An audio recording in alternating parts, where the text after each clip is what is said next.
You got locked up for a while.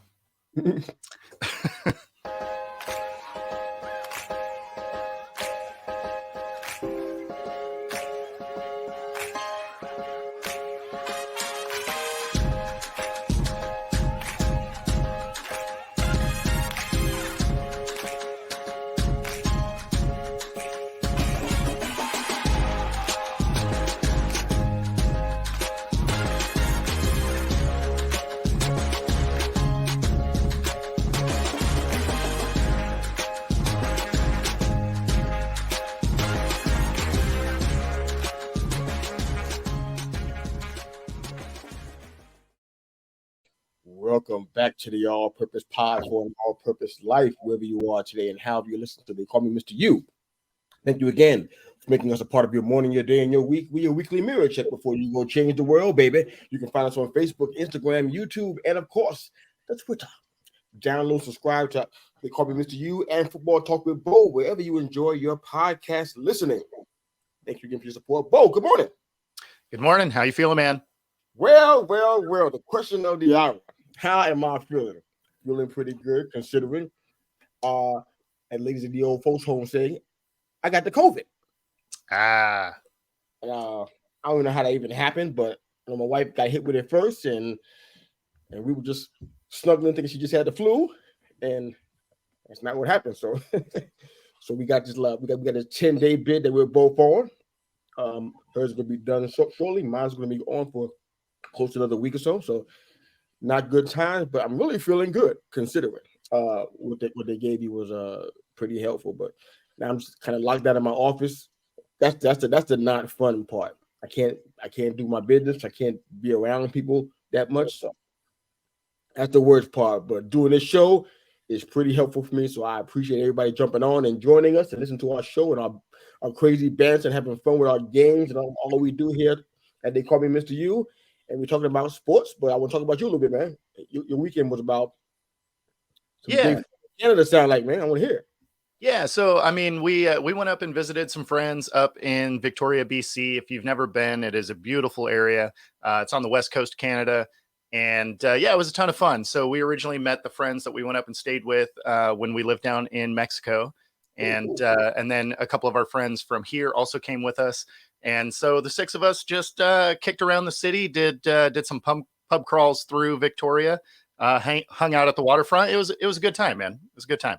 Okay. Isn't that the place where they do a lot of movies in Victoria, BC? A lot of movies are shot there? Is that I know that there's been a couple. There's been a couple that have been in Vancouver, which is the neighboring city. And then I know that one. Yeah, so between those two and, of course, the Seattle area, there's a lot of movies that have been filmed kind of in this Northwest area. Why do I know Victoria, BC? Why is that for me? Is there another reason why they're significant?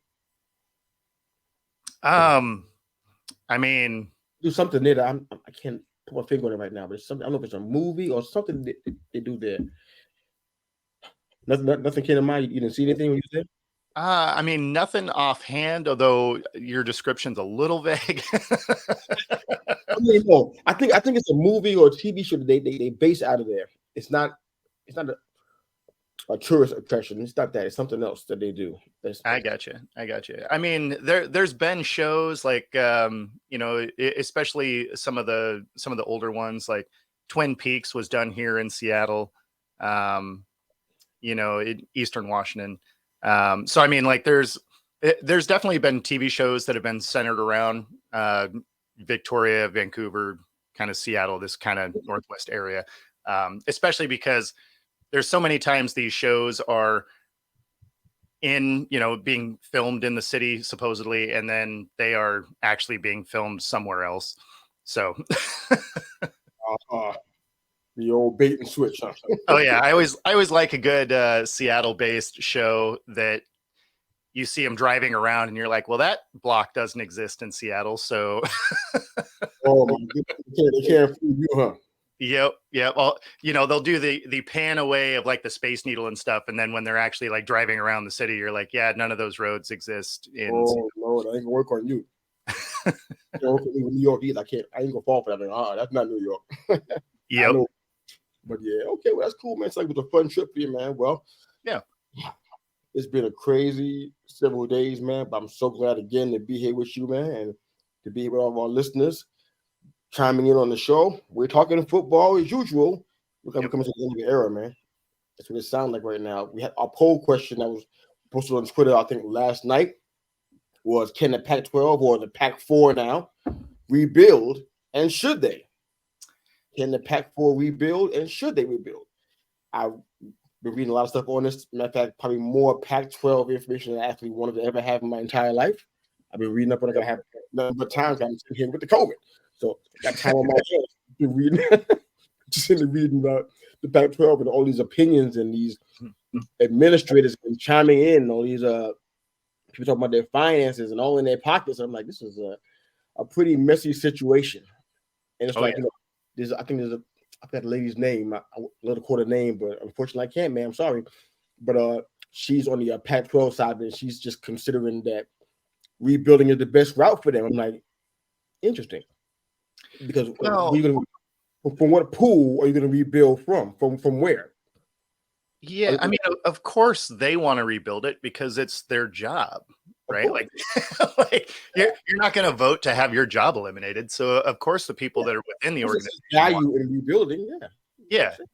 But I mean, like, if you're looking at it as you want to rebuild it and try and make it a Power 5 conference again, I don't know how you do that, because if the way they've been talking about it, if they were to do something, they're going to merge with the Mountain West, right? Which that's fine. I mean, or a combination of the two of them. I don't know how it works, but exactly. But even with that, even if you merge all of that, I mean, your best schools are Wazoo, Oregon State, and Boise. And then everything else is kind of a lower tier of football for the most part. So it's like that's not a power conference. Even if they had the numbers, there's no way because college football is that voting kind of dumb playoff setup. There's no way you're telling me that Wazoo beating Oregon State and Boise and then a handful of other schools is going to have a shot at a playoff when you have teams like Alabama and Michigan and, at this point, UW and Oregon and, in these conferences that have a lot of good teams.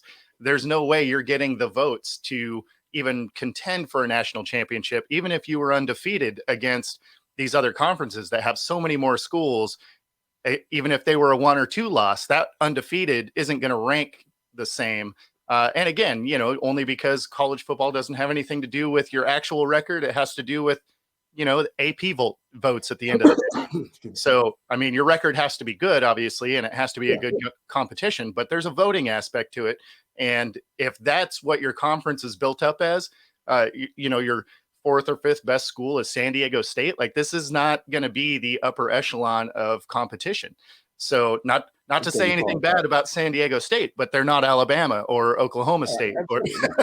That's just fair. Even they know that. Yeah, that's just fair. They got a lot to compete with, for sure. I mean, I'm not supposed to be answering the poll question and jumping in and answering the question about can the Pac-4 rebuild and should they?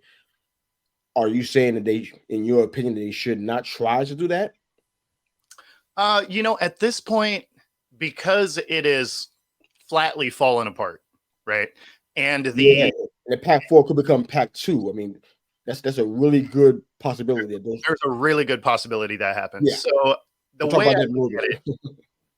I look at it is, as far as a Power 5 conference, like, that ship sailed. Like, that's not going to be a thing anymore.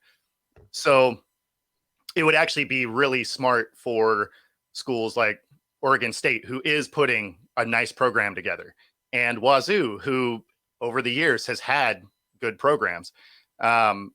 It would be smart for them to move on, potentially go to the Big Ten as well, round out that conference at an even 20 schools. That also makes it so they essentially have a West Coast division. So most of these schools would still play each other all the time. But then it also comes at a time where the college football playoff expands to 12 teams.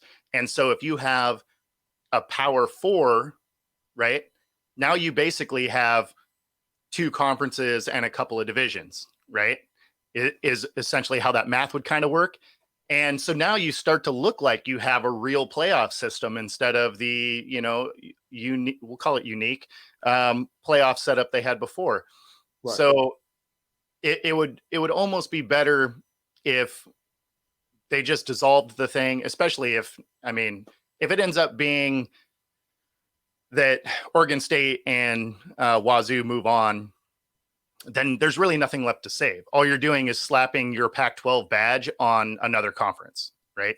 Because none of your Pac-12 guys are coming or even still there. So, yeah, I'm wondering about this, man. I'm trying to just figure out.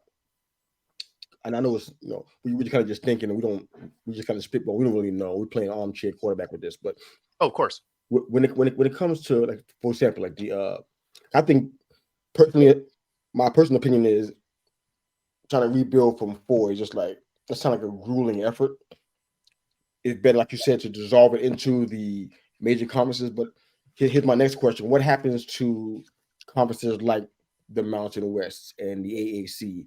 What should they do? Should they? I mean, because you can have a 40. I don't think you're gonna have a 40 team like a big 40. It's a big. I don't think that's what you're gonna have going on. So should those guys come together? I mean, I've seen some of their squads, and we'll talk about it a little bit. Mm-hmm. We go through. So I got a few notes. I didn't know who was in the AAC. I had to go look it up. To be honest with you, just be honest. I actually don't don't either. I don't either. Yeah, so I did a legwork for it, so you don't have to. But suppose they combined together, and is that it won't be on the equivalency of what the Pac-12 would have been had they remained, but it's what's the other option?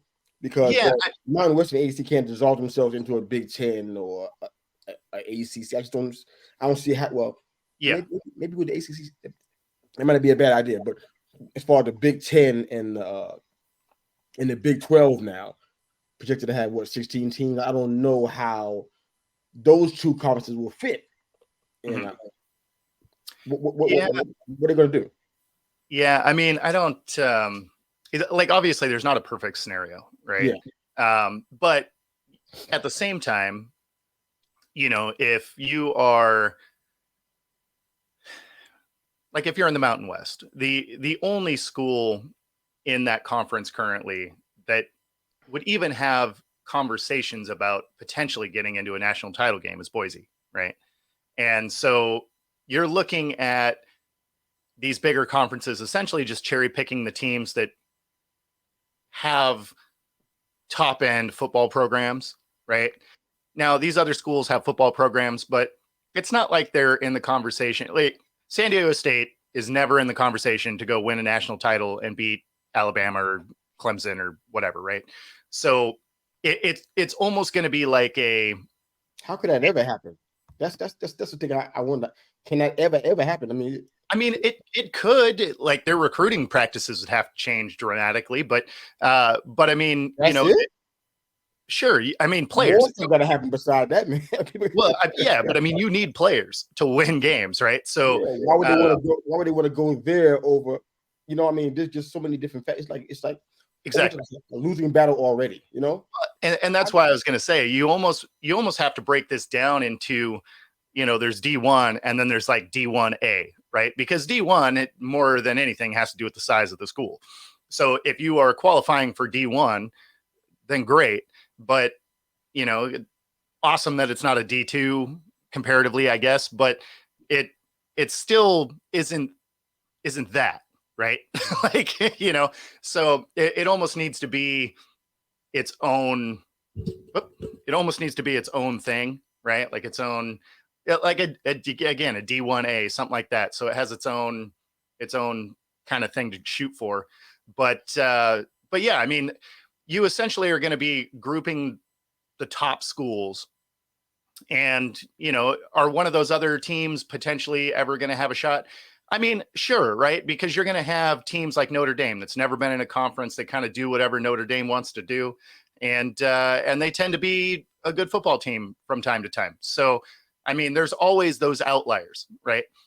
But by and large, most of those kind of lower football schools I wouldn't say lower end schools because obviously their academics are awesome, but lower end football schools, they're never in the conversation. They're never going to be in the conversation, right? You're not going to see Temple come in and win a title, right? You usually see them get the brakes beat off them 68-7. So, Yeah, pretty much. so I mean, those don't necessarily need to be in one of those Power Four conferences, right? So all of a sudden you could have them in, like, if they did do something like that where they had the D1A, so they have their own championship to go for, and kind of thing. Yeah, 100-year-old conference going in the crapper.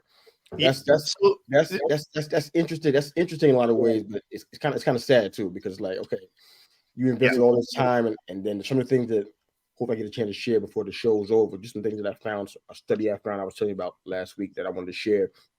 It's just a report that came out of the Pac-12. It's like, wow, in 100 years or so, and you've been doing this since and this has been going on the entire time, and you wonder why now things look so great. I mean, it kind of the chickens coming to roost in some ways from what I've been checking out. But yeah, it's really mismanaged from the top. Really, since this new group has gotten in, it's not like this TV contract was a mystery that it was coming up. They turned down a bigger deal than is what's even currently on the table from ESPN, and they said $30 million offer, from what I understood.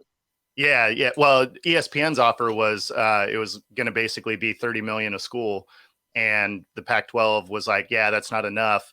And now the one that hoped for $50 million and didn't get it, and then their current one, which I think actually just expired or expires like this next week or something, is only for between 20 and 25 mil from Apple TV. Although I have to imagine that Apple has rescinded that offer at this point, since there's no schools in the Pac-12. There's a whole bunch of stuff going on, man. They owe Comcast like $50 million. Oh yeah. So nobody knew what to take the debt on, which is really, really sad. I mean, I think the number, well, it's not sad. It's smart. Who wants to do that, right? Yeah, ain't nobody doing that. I think unless I read it wrong, the incentive money, their TV revenue, that should exceed $50 million by 2036. So we're talking about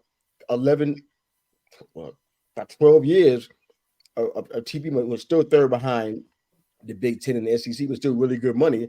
These guys are trying to do a money grab. I'm like, hey man, just do you. Be who you are. Yeah, and they and outbid yourself. Just be who you are. Well, and that's the thing, right? Is they essentially were, kind of greedy and sank a 100-plus-year-old conference. And it's sad because there's a lot of history there, right? Like there's a lot of traditions and history and rivalries. Games that won't be played now. Exactly. And, if you're a Washington Husky and a Wazoo fan, one of the biggest ones is the Apple Cup every year, right? It's the last game of the season. It's Washington versus Washington State. Intense rivalry. It's a ton of fun. And I watched it a couple of times. It is fun. Yeah. And I mean, it's, they've played that game 114 times, right? Like these are old schools and they've been playing football forever. So it's sad to see, like, this next year could potentially be the last Apple Cup, because after that, Washington goes to the Big Ten. Well, now there's 18 schools in the Big Ten. That means there's probably not room for out of conference games, right? I mean, it's not like even if they had a full 17 game schedule, you would literally play every team in your conference once. 18 teams, there's nobody else. You don't have time to go outside of the box and play somebody else. So no, exactly. So it's coming in to the Big Ten. First, that would happen, but it's only no, for sure. Well, and the first year or two, college football might throw them a bone, be like, oh yeah, you're still going to play the Apple Cup, but that gets phased out, right? If they're that's true.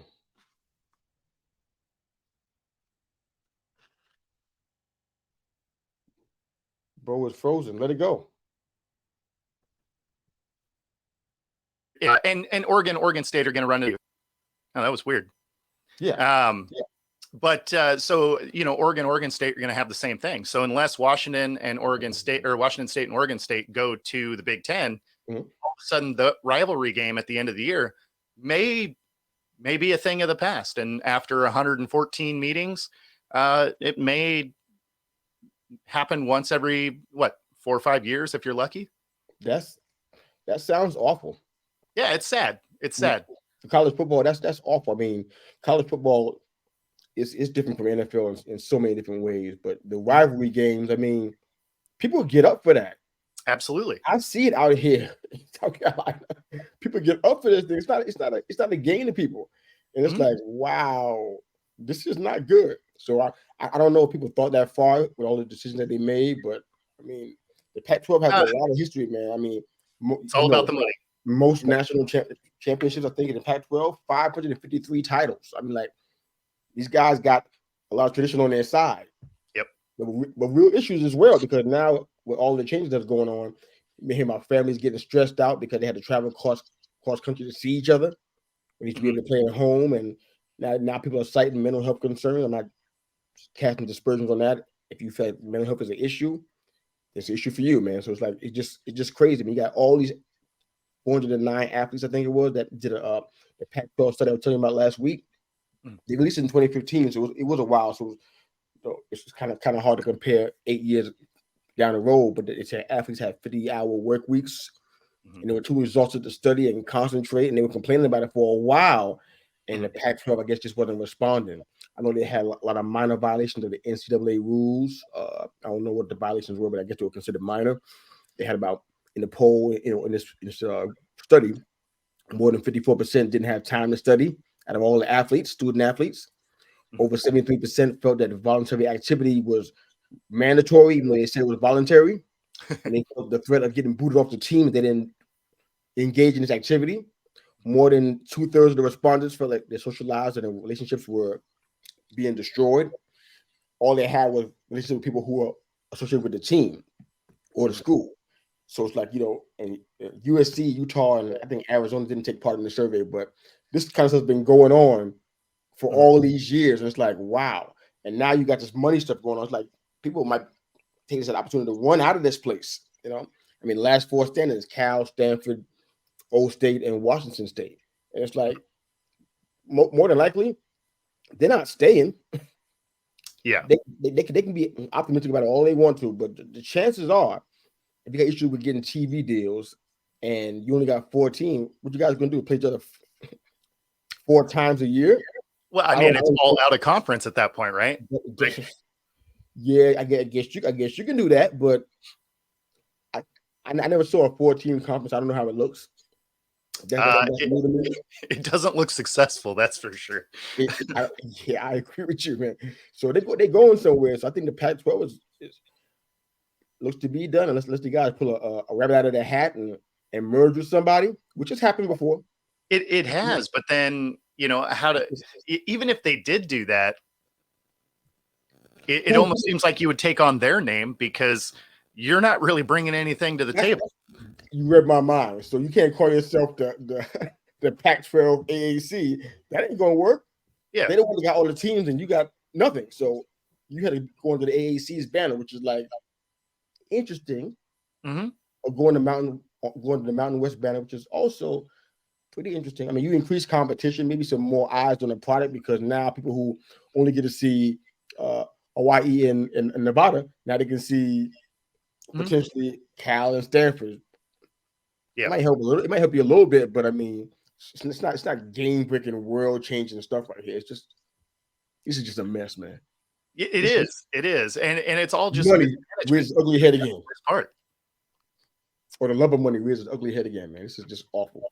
Absolutely, yeah. I mean, and it's funny because the current heads in the Pac-12, I think they've only been in there for like 4 or 5 years, something like that. So I mean, they've essentially managed to destroy 100-plus-year-old conference, really at an efficient pace. Yeah, really go, Thanos. Right. Unbelievable. They're just in that front office, like, bam. All right. Yeah. No more Pac-12. Victims of the snap. Right. I mean, it blew my mind. I know that money's always at the root of a lot of this stuff, For sure. and you kind of can't get around it. But I'm like, there are people attached to this. This is the part that gets to me. There's people attached to this. It's not just teams and little building blocks you move around like little Mhm. drone on the chessboard. Yep. These ain't little pawns. These are people. Yep. Lives, cities, families affected by this stuff, and these guys just sit back in their offices and make crazy decisions. Oh yeah. This is what I'm asking myself this question. I don't know. I ain't the expert here. Maybe you can help me. You're way more of an expert than I am. How do you think that you were worth $50 million with the team that you had already before they all bounced on you? I mean, aside from the big Cali one like USC and UCLA, beside that, what made you think you were worth $50 million in the current stream of things? I mean, Well, I I feel mean, like somebody overplayed their hand. To me, it feels that way. From the outside looking in, without all the knowledge that you might have, mhm. I feel like they looked at what they had and they overvalued it. That's what I Yeah. think. So they definitely overplayed their hand. I get where they were trying to come in because they do have a lot of talent currently. So if you take the current, Pac-12 where all the schools are still in it, Okay. I think I think seven I think seven of the schools are in the top 25. So it's not like they're not competing, Okay. right? Can we validate that? 7? Yeah, I think it's six or seven of the schools are in the top 25. Which ones? So That's what I'm finding out right now. yeah, I'm down for that. so Washington I know is, Oregon is, Oregon State, believe it or not, is. I don't believe it. Really? Yeah, yeah, no, Oregon State is actually building a nice program. In the top 25. Top 25. That's Yeah. news. So Washington, Oregon State. Who else?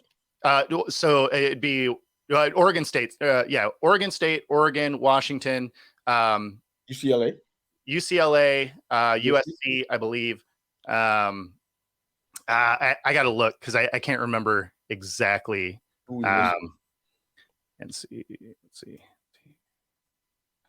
Cal and Stanford are in there, are they? Are they in the top 25?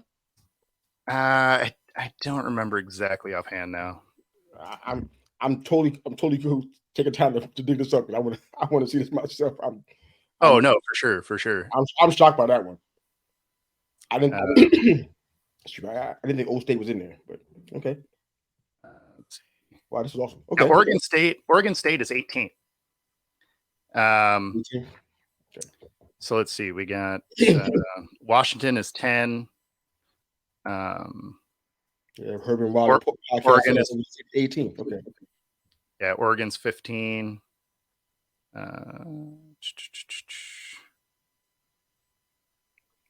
Herman Rogers is here helping us out, man, dropping that knowledge. Thank you, Herman Rogers. Appreciate it, guys. Oregon's 15. SC is 6. Okay, well, I'm not surprised by that. They should have been top 10 easily. I thought UCLA was too. Yeah, I thought they were. Let's see, this is as of August 14th. So, I mean, these rankings move around a little bit, so who knows? But I think Washington is 10 and Utah's 14. Yeah, Utah's 14. So, I mean, like a lot of the Pac-12. That's already 5. I don't have Yeah. UCLA, but I'm sure that UCLA is probably in the top 10 for sure. All right, so did that equate to a $50 million ask though? I mean, it should have, because that's as many as any other top conference has in the top 25, which means it's a incredibly competitive, conference. Okay. It was. So, I mean, plus you had a dynamic, viewer getter in Dion at Colorado. So not necessarily going to be a great team this first year, probably, but it gets a lot of eyes, right? And at the end of the day, that's what TV contracts are about. It doesn't matter if you're good or not. It's whether or not viewers tune in. So because their big thing is they can sell ad space as long as people are watching. So if you have, even if it's a bad school, but you got someone dynamic like a Dion that's going to put eyes on the screen, that's a huge, ace in your hand to be like, yeah, we want more money because everyone's going to tune in to see Dion's first year at Colorado. So for you to have, all of these top 10s, top 25 programs leave, and then, a view getter like Dion leave, yeah, now you really have nothing to ask for. Yeah, So, but I mean, at the time, like, I get what they were trying to do because that's what the other conferences are getting. I think where they were short-sighted is the West Coast kind of doesn't get the same pull because all of the voters, and again, college football is voting across the board, right? Um, they're all on the East Coast. So there's a lot of times that West Coast schools don't get the love that they should just because their games aren't being watched. So that will negatively affect your ability to drive up the price of a TV contract. And so, yeah, I think the front office definitely overplayed their hand and overplayed it to the point where now they're sitting there with their pair of threes and there's a royal flush on the table. yeah. In my estimation, man, they definitely overplayed their hand. As far as me with the $50 million part, I can't equate that. I think I said that before I made my statement. I can't equate if they were $50 million or not, but I just kind of felt like they were just like, you know, shooting in the air, man. There was nothing really happening with this, but UCLA is 28, which is like not what I thought. I thought they were a little bit higher than that. So we got some teams that are missing, but case in point. All right, so the Mountain West merger. I think that with all the you mentioned earlier about the Pac-12 and all the rivalries are going to be missing now. It's like, okay, so what happens to all of these awesome rivalries that we're probably never going to see again? It's going to be weird. But the Mountain West merger or the discussion about it, I think they're waiting on the ACC, which is like a bad position to be in to wait on somebody before you make a decision. So they wait for the ACC to decide, or they want to bring Stanford and Cal, and they got a lot of problems going on with that because teams like Florida State are like, we don't want to split that revenue. We don't want to add any new teams. Yeah. I mean, you got some strong academics from both California teams, Stanford and Cal, and increasing the size sounds good in theory, but you got a lot of. I think they got a strong Olympic program to it. I guess matters to some people, but I think Stanford is hoping that the ACC brings them in. But Oregon State, I think the AD, I think it's Scott Barnes. Is that who that is? I don't remember offhand. He was talking about he's committed to rebuilding the Pac-12. I'm like, he is? Okay. He thinks the best path going forward, and they got a solid option of bouncing back. I'm like, what's he seeing that we're not seeing? And unless you're talking about starting from scratch and using these 4 teams as the foundation, you can't even speak for the other 4 teams because 2 of them are thinking about going to the ACC. So, what we got going on over here? So, O State and Washington State, could join the Mountain West or the American Athletic, which, again, I don't know all the teams out there. American Athletic, I mean, I don't know who they are. To be real, I never heard of them. Well, and I could still see the Big Ten bringing in Oregon State, because that would restore those rivalries because you could guarantee that you would be playing that Apple Cup again, right? It would also move their conference to an even 20. So then you could have a East division and a West division. And so all of a sudden now you don't have a ton of the travel that people are, somewhat worried about, because if you're Washington, right, you're going to play Wazoo, Oregon State. You're going to play, there are a couple of, kind of Midwest-ish teams. So travel wouldn't be horrible. So, I mean, all of a sudden now you're halfway through the season. You haven't done much as far as like East Coast trips. Plus a couple of those East Coast schools would come to the West Coast. I mean, you'd only have a couple of games that would be longer travel than what they used to do. So, I mean, if if Oregon State and Washington State went to the Big Ten, I think that would actually alleviate some pressure than, having a couple of these West Coast schools that have gone in all now have to take so many trips to the East Coast, right? Now you open up a can of worms for me now. you going to a place I didn't want to go to, and I wasn't thinking about it. But now I'm like, you're gonna put time into this now because now you going to a place that I want to talk about. So I'm going to the Big Ten. Now, let's talk about that part because I had to do some research for another show about the Big Ten, so I got a chance to kind of get more in there. I'm a big Michigan fan since 1984. That's been my life for a long time now. But I didn't pay much attention to the other teams that much unless we had to play them. So I got into it with my research, seeing the conference layout with all the new teams in here now, and I'm like, wow, that East-West thing, I see it. It's kind of coming together a little bit. So I like the idea of 2 more teams potentially in the Big Ten. My only question is, how'd you get that as opposed to maybe jumping in with the Stanford and Cal? I mean, I don't hear our names in that conversation at all. I don't know why we're not thinking Stanford and Cal at all, but how'd you get Oregon and Oregon State as opposed to those two perhaps, or Washington? How'd you get that? So why you would do that is the revenue getting of what those teams would add, right? Because you get those rivalry games back, and rivalry games always have higher ratings. And at the end of the day, the money, it's monopoly money. It's all about ad revenue, right? At the end of the day, that's all it is. That's all the TV contracts are. They're selling ad space on TV. So they want the most competitive game with the most exciting storylines. Rivalry games are always the most exciting storylines because the fans get up. It's always a crazy atmosphere. They're fun to film. So those are, and you have up and coming schools, especially Oregon State, right? Like they're top 25 school. So with them building a better program, what's that? Yeah, so why not Washington State and Oregon State then? Why did you pick them? Because of that. We got them guys with their rivals already in our conference, right? So already locked in, Oregon and Washington, right? No, exactly. That's why you would bring them in. Yeah. As opposed to a Stanford and a Cal that, they're not exactly elite football schools consistently. They don't have the same rivalry potential with the schools that they've now added. So, I mean, there just isn't the same eyeballs going to hit the screen with a, Stanford and a Cal that would happen with a Washington versus Washington State or an Oregon versus Oregon State game.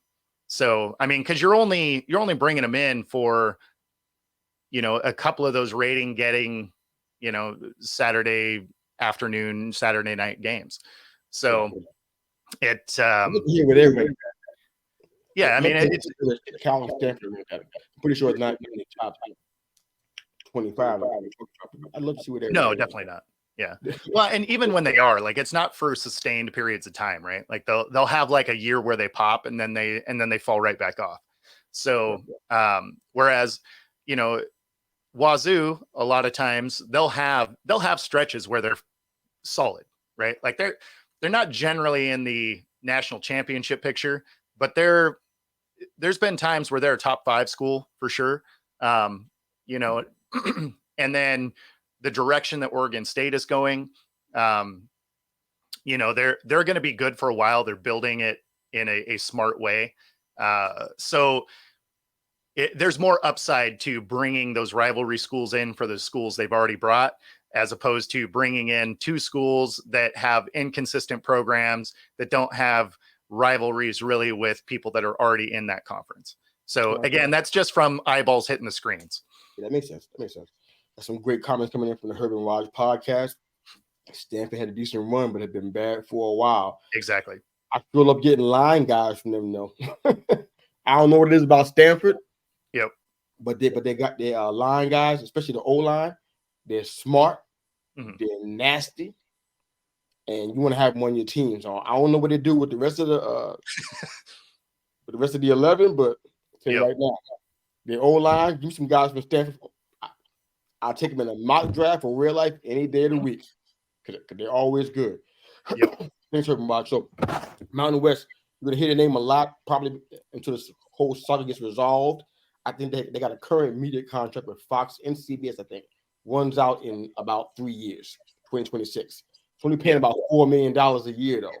Look at the rest of the Power 5 TV contracts. a minimum of $30 million. You see that they're not competing.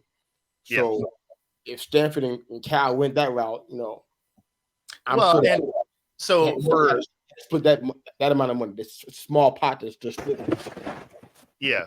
Well, and to respond to Herb and Raj here is, they had a decent run, but they've been bad for a while. And the problem is they've been bad for a while recently, right? Currently. And TV contracts are generally, 5 years. So if you're trying to bring in, schools, you want to make sure that you are setting yourself up for that next TV contract. So if you're looking at a school to bring in, are you going to bring in one that's building and is going to be good for the next few years that will help set up your next TV contract? Or are you going to bring someone in that's in full rebuild mode that, really hasn't been competitive, that kind of drags down your product? So had this been a decade ago when Stanford did have, some pretty good teams, then yeah, you'd be looking to try and bring in maybe a Stanford instead of an Oregon State, because Oregon State really wasn't very good a decade ago. So, I mean, some of it just has to do with timing. And as it sits right now, they're not that school. And so they could end up on the short end of that stick for sure. Yeah. But, and to Oregon State's credit, in this scenario, they may get brought in because they happen to start getting good at the right time. And just like anything else, timing is key. Luck of the draw. So do you know how these votes work speaking of the ACC specifically, do you know how these votes work with the expansion versus non-expansion? Do they have to have a majority vote or have to be unanimous? Do you know how it works normally? I think it's majority. I don't think it has to be unanimous. I'm asking that because the ACC has that kind of scenario sizing up right now for expansion. They got 5 votes for expansion. Okay. Notre Dame, surprised they got a vote. Notre Dame, Miami, Wake Forest, Louisville, and Georgia Tech. Okay. The no votes are Florida State, Clemson, and North Carolina. So you can tell it's not the entire conference. How did Notre Dame get a vote? I don't know how they got a vote. They're independent, right? that doesn't make any sense. I don't know how that would like me voting in Canada. Like I have no skin in the game, but I feel like that guy's all right. Like that doesn't make any sense. It doesn't make sense to me either. But we can take Notre Dame out, and they still have a majority vote over the no votes right now because the other schools haven't chimed in at all. So I don't know how that works. I know ACC has a need for more revenue, which is had been a problem for a while. Definitely need to have a stronger reputation in a lot of areas. They want to have more academic credibility, which is like something that I think they're being challenged with. I mean, I watched. If you go back and look at some of the old stories of issues that happen on school campuses, and that kind of stuff, a lot of times the ACC is usually in the thick of it. And it's usually because they don't either it's not run well, or you got a lot of kids that are just there for reasons other than the education, and it kind of spills out into the streets. But those two Cali teams, that's why they are of great interest. That's why Stanford and Cal are kind of on the radar because they got to build a reputation up. So that's a weird thing going on there. But SEC and the Big Ten, they start new TV contracts, I think, soon. $30 million annually more than ACC, so they got a long way before they catch up. But it's better than the no TV contract they're going to have if they stay where they are.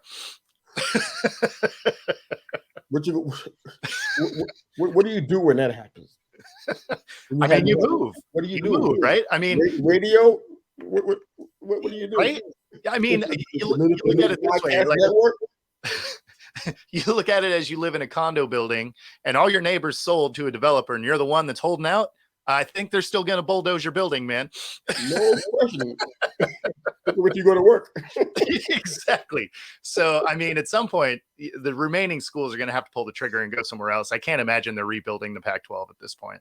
It doesn't even make sense. Like, I don't know how you keep the name basically merging with a different conference that owns all the schools already. Like, all right. So the Herb and Raj podcast said that this is where they found out that Notre Dame is technically in the ACC, except for football and ice hockey. Weird. I know you've been had ice hockey, so I don't understand. Are you independent or not? Selectively independent. That's really weird. I didn't realize that. How'd you get the privilege? Yeah. How do you just get a duck out of a conference for a couple of sports? That doesn't make any sense to me at all.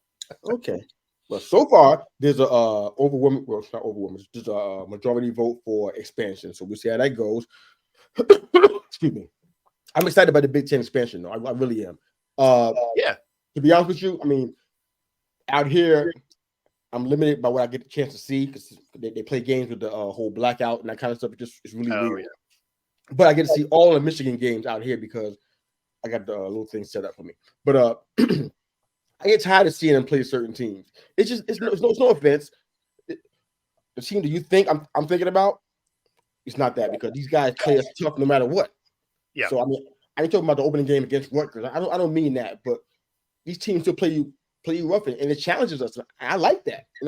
I want to have the competition. So expansion to me is opportunity to have more of that. I don't want to be blowing everybody out. At the same time, I want to have an undefeated season too. So now, question for you, Bo: Big Ten expansion, is the era of the undefeated team over? Because of especially in the Big Ten specifically, you think it's over, or do you think it's still? It's still at play. It'll be less consistent, right? Like it's not going to be there's an undefeated team every year. It'll still happen, but what I like is competitive football, right? So I don't want to see somebody just absolutely getting beat down week in, week out, and then there's one competitive game, and then there's two more where you're just beating the brakes off somebody, and then one more competitive game. Like I want to see competitive games each week. So does that mean there's not there's no longer undefeated seasons? Yeah, I mean maybe, which I'm fine with that. Like I want to see good football. And when you see a team like Temple get absolutely smashed, like that's not fun to watch. Like I'm turning that off at halftime because it's already 35-0. Yeah, it makes me sad, man. Yeah, you're just like, okay, cool. It's my team doing the smashing. I'm still sad. I'm like, my goodness, is there a mercy rule in play here? Is there a towel we can throw in? Yeah, I mean, all of a sudden it's the Globetrotters against their fake team. You're just like, I mean, come on. Like I want to see competitive. You always have these examples, man. You always have these crazy examples just for me to stop and say, did he just say that? Globetrotters. Tell me where the lie is, though. But I'm just saying it's kind of hard for that. Okay. I mean, somebody got to do scores? But no, it's so and I feel bad for a team like in this instance Temple, right? Who what do you saying Temple? Well, that's because nothing. They just they're so consistently getting routed. Like if you ever watch the ticker tape at the bottom of the screen, anytime Temple comes on, it's like 65-10 or something. You're just like, man, like I never noticed that. Now I got to look at the ticker now. Yeah, when you're watching college football, it's one of the most consistent routes, and you're just like, God, I feel bad for those students, right? Could you imagine being on a team where you're just getting smashed every week? Like that would be brutal. Great education in school, but it's like, wow, okay. Let's jump into football. But first of all, let's say good morning, everybody. Herb and Raj podcast over the time. And good morning to Herb and Raj. Yep. Tino, what's up, Tino? Back in again. Right on time, Tino. Good morning, brother. All right. Quick transition to some NFL real quick, man. Then I got a game for us. Cool. I know how you love those so much. All right. So best free agents destinations. All right. Now we got three guys I picked up: Kareem Hunt, Anthony Barr, and Leonard Fournette. Best names I can find that I thought were interesting. All right. Kareem Hunt is considering the Saints and the Commanders. Then he went there to both teams to visit. Okay. Anthony Barr visited the Giants, but left without a deal. Visited the Saints, left without a deal. Leonard Fournette visited the Colts. Not sure who else. What do you like there for Kareem Hunt, Anthony Barr, and Leonard Fournette? It's not the game. It's just a question about the NFL, by the way. Yeah, I mean, Hunt to the Saints could be interesting. Okay. Left without a deal, though. Yeah. Well, I mean, yeah. Fournette. Man, that Fournette is at a spot in his career that production had dropped off so much. I think he's just kind of a situation where get in where you fit in, right? Like if he can get a contract, he needs to get in there and show that show that he's still that guy, right? Because I mean, when he was with the Bucks, he really only had a couple of good games, and one of them was against my Seahawks because they couldn't stop any kind of running game. But he really didn't have a good season overall. Like his numbers didn't jump off the page. So I think for a guy like Fournette, his first season with the Bucks was really, I thought that was pretty decent. Yeah, it was all right. It was all right, but soon as it required him to be the guy, because I mean, you got to remember his first year there, they were throwing the ball around, right? Like they weren't leaning into the run game, so it made running easier, right? Because everybody knew that a lot of it's going to be passing. So the holes get a little bigger. What's his time with the Jaguars was a lot different than what we see. His time with the Jaguars was a lot different than what we see right now. Absolutely. So, and that's why I say I think he needs to just get a contract where somewhere has a good offensive line, which may be why he didn't do anything with the Colts, because there's a lot of questions. No. What I'm saying is there's a lot of question marks on that Colts offense, right? Not necessarily with the O-line. I just mean as far as being able to move the ball. And so if your passing game suffers, everyone knows you're going to run, right? Which isn't a great way to rebuild your running resume if people are going to stack the box. I hear you. I don't know. All I hear about Richardson is that he's the bomb, athletic. He can throw the ball. All I hear is something like, so what's the problem? Why he leave the coach without a deal? Got a solid O-line, because the Colts do have that. They do have an offensive line. You got a quarterback that can allegedly throw, and he's dangerous with his legs as well.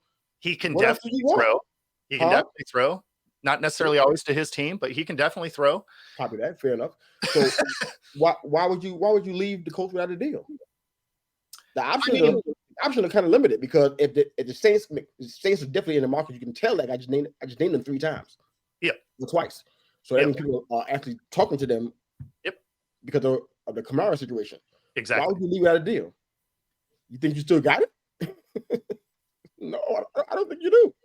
Well, I mean, it depends on how that workout went, right? Because we don't know if they left without a deal because they left without the deal or because the deal wasn't offered, right? I didn't hear it. I didn't hear any money, so yeah, that makes sense. That makes sense. So I mean, who knows exactly how that conversation went down? So for Hunt, it could have been there wasn't enough money, because I can't imagine they didn't offer him anything. That I actually heard. Yeah. So that would make sense that they just weren't offering enough. I'm shocked by that still. I mean, for me, he's close to my heart because he was like, I used him in fantasy like you would use a dish rag. I used him. Oh yeah. I drafted him and I played him every chance I got, and he almost never let me down. I leaned on Kareem Hunt. In real life though, Chubb.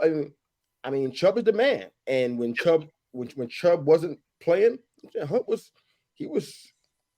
serviceable, especially in the pass catching realm. I think he really thrived in that area. Yep. But I mean, you don't just walk away from no deals.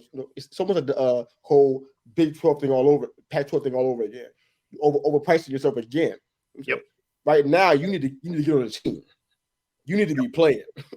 You can't afford to wait until somebody gets hurt. Huh? Excuse me. For a guy like Hunt, like the Saints actually would be a nice landing spot. First place he went. Yeah. Like that would be a great fit for him. He's a great runner. He can catch. Again, I'm not super high on Derek Carr, but he is a very serviceable quarterback. Throws a pretty accurate ball, and underrated in the way that he puts up yards every year. And then they have Derek Carr be rich. He'd be rich if he had Kamara and Hunt. He'd be so rich in that position. He'd be for sure. Carr be happy. And they have a defense, right? Like they got a top 15 defense, right? So I mean, like that's going to be a solid team. So if you added a guy like Hunt to that, you're just like, oh, okay, yeah, no, that would make them the clear favorite to win their division. Yeah. Which also means if you're Hunt, you're going to the playoffs, right? Which at the end of the day, once you get into the playoffs, a ring is available, right? Mm-hmm. You got to go on a run of 4 games at the end of the season, which, can happen, but you got to get in there, right? So what other team is going to be looking to add a running back at this point in the game that's going to be competitive? So, I mean, the Commanders think they are. But I don't know. Yeah, I mean, it's different if you think you are, and then like if you actually are. Here comes the shade, y'all. The classic Bo shade. Bo has a tell. I can tell. Just look at his face. I can tell he can throw shade, and it works every time. But no, I mean, they're just not there yet. They're not there yet. Okay, fair enough. I mean, similar to the Texans, right? Like they're gonna have games where you're gonna be like, okay, like, all right, they're turning the corner. They're gonna be a good team, but they're not that team yet, right? Like they're still a year or two away from being something consistently competitive. So it's not that I'm hating on the team. They're just, the personnel just isn't there yet. I hear you, man. We'll agree to disagree. Okay, but Cook's on the Jets. We hadn't got a chance to talk about that last week at all, but Cook's on the Jets now. Do you feel different about your statement as you made about the Jets? Do you feel different now because Dalvin Cook is on the team now on a 1-year deal? No, I mean, I like that fit, especially because now they can kind of slow play bringing Breece Hall back, right? So they don't have to try and run him out too early, potentially re-injure him. Obviously, Breece Hall probably isn't a huge fan, but he should be happy. No way. Because all those contracts are heavy on incentives, and you don't know how fast they'll bring him back, or if he's going to be the lone back, or if they're going to do the tandem action. And if they do a tandem action, depending on how that contract is laid out, you may not be able to hit any of your incentives. So he needs to get well. That injury that was not great. No, for sure. He needs to get well. And they only have Cook on a 1-year deal. So that should tell Breece, if he's listening and he's paying attention, they should tell you that the Jets have confidence in you because they didn't give Cook a 3-year deal. Exactly. How old is he? Like 28 years old? Cook? Yeah, something like that. He's young. Yeah. Well, I mean, the Vikings ran him. Yeah. Him and Madison, but he's young. They gave him a 1-year deal. Paul should not complain. Look, you open your mouth and say a word. Be quiet. Heal up. Yep. And get back on the field. Exactly. So yeah, no, I like the fit for him. I don't know that it necessarily moves the needle so much as far as whether or not they were going to be better in that division than they were before. Just because, I mean, Breece Hall was lighting it up before he got hurt. So it's not like it was a significant jump up from that position. They just have somebody that can start week 1. So my thought for them is pretty much still the same. They're probably the second team in that division, depending on whatever Miami does, right? Because you have to rely on Tua staying healthy, which who knows? Like he didn't in college either, right? So my house on it. Not at all. So I mean, if Tua stays in, they're probably the third team in the division. If Tua ultimately leaves at some point during the season, that'll probably, even if it's for a game or two, that'll probably be the difference. And then they would be the second team in that division. So, but I still think the Bills are the team to beat. I think they do take a step back from where they've been the last couple of years, but it's only going to be the difference of like a game or something. Like it's not going to be a huge drop off. All right. Well, all this stuff is on records forever, like on YouTube. Yeah, bookmark this. I'm sure tons of this ain't right. That's the fun part. We're just having fun with it, man. How is Dalton Risner still on the market? I'm trying to figure out what's wrong. Is something wrong with him? Because the O-line guys that I've been seeing, even one particular guy on our team who I won't name. Yep. Dalton Risner is better than him. Yeah. Why is he still not picked up? I mean, it's a side thought. I have no idea why. I'm just thinking about this out loud. Probably money, man. It's probably holding out for that cash, which, I mean, fair enough. Like if you feel like you can get that payday, awesome, right? Your careers aren't very long in the NFL. The players that are playing for, 12, 14 years, those are outliers, right? Your average guy barely makes it through a rookie contract. So, yeah. I mean, if you can go after your cash, I can't hate on you for doing it. I For don't know me, that's what's happening. I well, just me can't do either. it. Me either. It's speculation. He's Speculation. been there for a long time. I'm like, he's good, but he's not money demanding good. Like I'm a holdout like D Hop. That's not what he's not like that. So it's Yeah. like, hey, but he is the best O-line guy out there that I think, in my opinion, that's a free agent right now. His name is far above the rest of them, and he's young too. So I don't understand that. Well, and I think that's where the thing is he's probably going after some money that he can't quite get. Okay, this is gonna be fun. I'd love to get him, but I don't think it's gonna happen for us. But all right, so let's end the show with a game, man. All right. You excited about the game, man? I mean, always. They're always. I think I'm doing the games to you. I don't. That's not my intention. You know that, right? No. When I come on your show, you can quote unquote do it to me too. It's not intentional, okay? Yeah. Okay. Let's play contender or pretender. All right. Sure. Now, the teams that are rebuilding, in my opinion, I'm taking them out of the running. Okay. That's the Rams. Yep. The Bucks. Yep. The Cardinals. The Falcons. The Raiders. The Panthers. Bears. Texans. Pats. Commanders or Redskins. Whatever. The Packers and the Colts. Not that they're rebuilding, but either they're rebuilding or they're a year away from some kind of new transition. So, yep. Get them out. The Chiefs are returning champs. I'm taking them out. Sure. Everybody else left, it's fair game. Here we go. Contender or pretender? Okay. Bengals. They're a contender. I don't. You really like them right now with Joe Burrow being out indefinitely? Do you know? So I don't love them. I don't love what happened to their defense isn't as good as it was last year. So they're still a contender. But they're a fringe team. I wouldn't call them a pretender though. Like they can go on a run. Okay. Contender.